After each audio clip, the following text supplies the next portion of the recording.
we have discussed about normal physiology of the menstrual cycle. We have discussed about the reproduction. We have also discussed about various artificial methods that can be used to help a couple conceive. And now here we are discussing about menopause.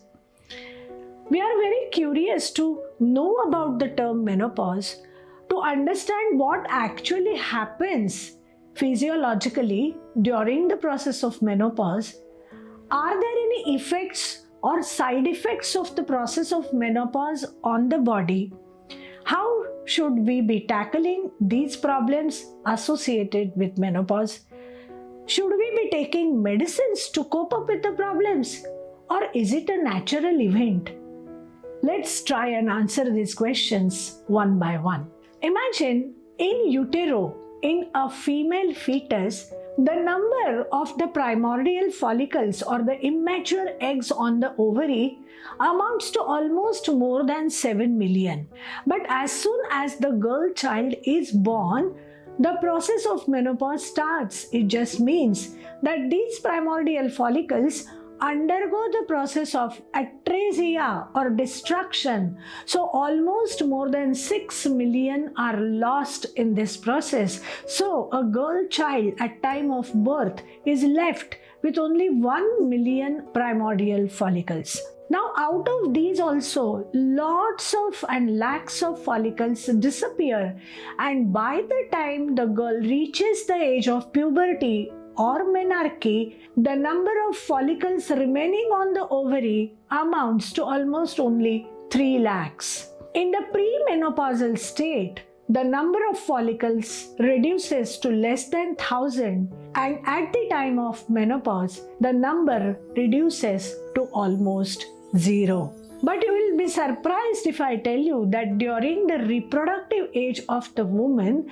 the number of eggs that are produced by a female amount to almost 400 to 500 ova. Let us understand the definition of menopause. Menos in Greek means month and pause is to stop. So the stoppage of the normal monthly cycle is termed as menopause. So in short, if a woman doesn't get menses for almost 1 year from the last menstrual cycle, it is termed as menopause. What is climacteric? Clima means the ladder in Greek. Climacteric is the symptomatology which occurs around the period of menopause. What are the other terminologies we need to know about menopause?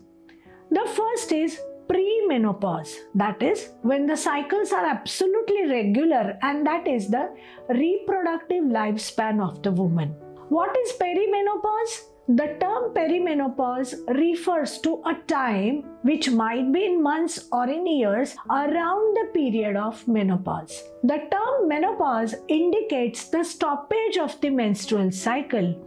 And lastly, postmenopause indicates the term for 1 year after stopping of the menstrual cycle completely. Then what is premature menopause? The term premature menopause refers to a condition when the menopause occurs much before the expected age of onset of menopause, that is less than 40 years. On an average, menopause can occur between 45 to 52 years of age, but on an average it is considered to be around 50 years of age. You will be surprised to know that in one of the national health surveys, they had correlated the level of literacy with the period of menopause, and it was observed that in rural areas the menopause was at an earlier age, and in urban areas the menopause was at a little later age. Contrary to the popular belief that if I start menstruating early in life, I will end up with menopause early in life, it is not so. I'll tell you one more interesting fact. At the time of Roman Empire, there were hardly any women who used to cross the age of 23. So, menopause was not known in those years. Now, in the 21st century, with the increasing longevity of life in females, we are coming across lot of women or a large population which is in the menopausal category. So since this problem was not known in the earlier days, the problems have become known to the modern world quite recently, and that is how the science of menopause or the science of geriatrics, which includes menopause as one of its branch, is evolving very rapidly. Nowadays, with the modern terminology, only people above 60 years of age are considered as elderly. Above 75 is considered as old, and above 90 are considered as very old. So where do these ladies from 50 to 60 years of age fall? Are they young? They are not elderly also, and they are not old also. So where do they fall? They are still young, so do not consider that once the menopause sets in, you are becoming old. No, it's nothing like that. Menopause is absolutely a natural event occurring in the body, and as you are aging, the body or the nature gives you equal methods to cope up with the process of aging. What actually happens, let us understand. Since the number of primordial follicles or the immature eggs which are likely to develop into eggs goes on reducing, there is less load of the hormones produced by the ovaries, and there is no inhibition of the pituitary gland. So there is no negative feedback on the pituitary gland. So therefore what happens is the levels of follicle stimulating hormone and luteinizing hormone both go on increasing in the blood. The levels of estrogen go on falling. So the only source of estrogen that remains in the body is the estrogen hormone, which is released from the adipose tissue. There is no ovulation. The levels of hormones are going down. FSH, LH are mounting high. The levels of the anti-Mullerian hormone start going further down, and all these contribute to the symptoms which develop because of lack of estrogen hormone. Now, what are these symptoms? The symptoms are divided into two categories: the short-term symptoms and long-term symptoms. Let us understand one analogy. If you are going by ship, say on a long cruise, what happens? Initially, when you board it, the cruise is right on the seashore, and till the time it enters the deep sea, it has to face the waves, and that is why it goes up and down when it is entering the deep sea. But once it enters the deep sea, there are no waves any longer, and the sailing is very smooth and you enjoy the ride.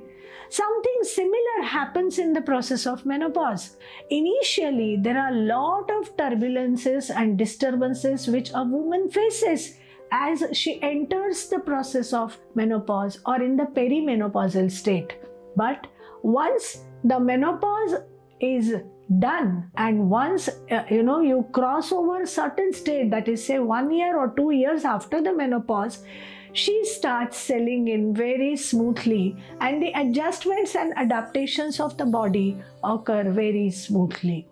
What are these short-term turbulences or disturbances? The most common of that is hot flushes or sweating. What happens? The thermal regulation center, which is in the hypothalamus, the set point of that gets disturbed in the process of menopause because of the changing levels of the hormone.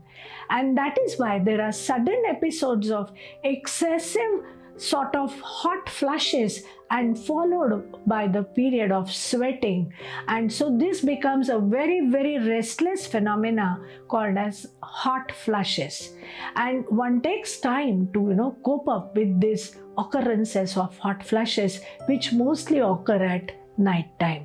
The second most common thing that happens is the emotional or psychological disturbances. But to tell you very frankly, the psychological disturbances which are supposed to occur in menopause, we see them occurring exactly around when in the childbearing age group too. So the question is whether the hormonal changes which occur at a particular age are actually responsible for these changes, because these same hormones which supposedly are absent in menopause are also absent before the menarche, that is before the child starts the normal menstrual cycle.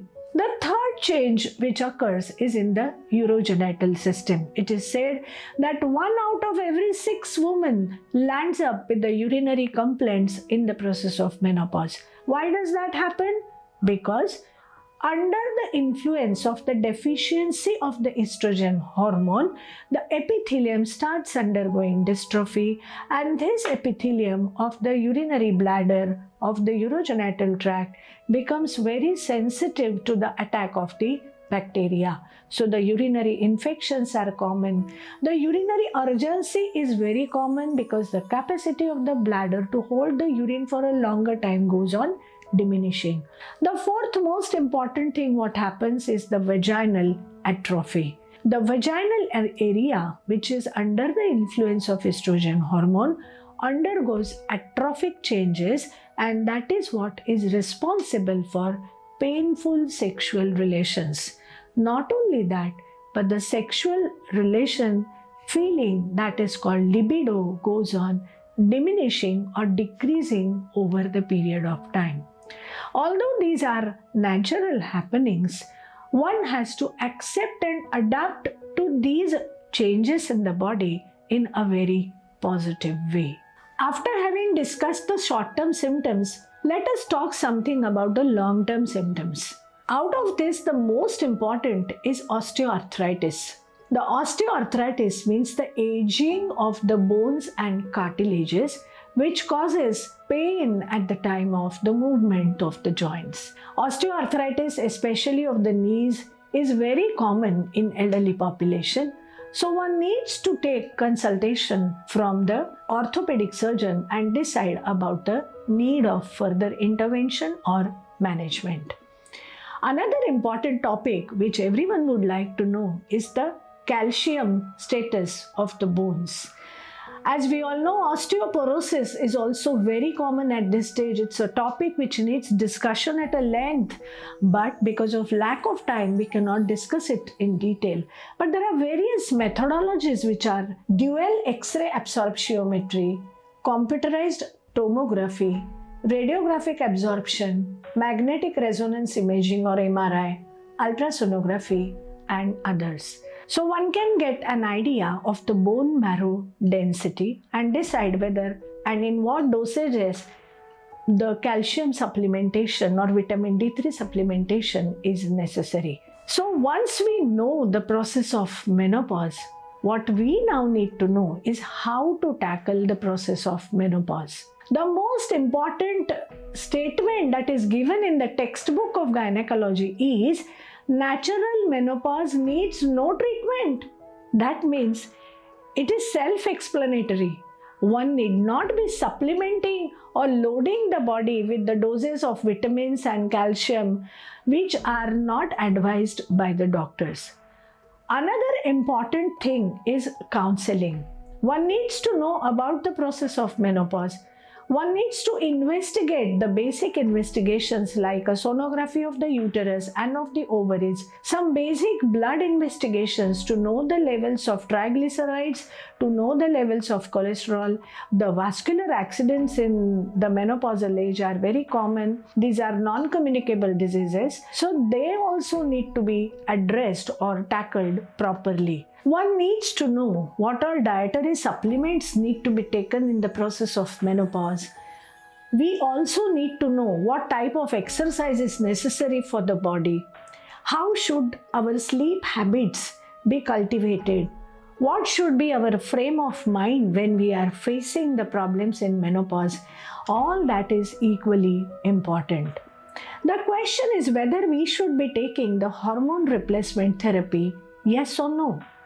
Some women will say, oh, my doctor has prescribed. Why has your doctor not prescribed you HRT or hormone replacement therapy? Remember one thing, the hormone replacement therapy has a tailor-made approach. It is not a therapy which needs to be given to each and every woman with menopause. So hormone replacement therapy also is not a must. At the same time, it should not be taken without consultation with the doctor. So, in short, let us understand. Let us take menopause in a very, very positive way. It's not a disease, it's not a problem, it's just a physical transition of aging. And to accept the aging very gracefully, isn't it the need of our?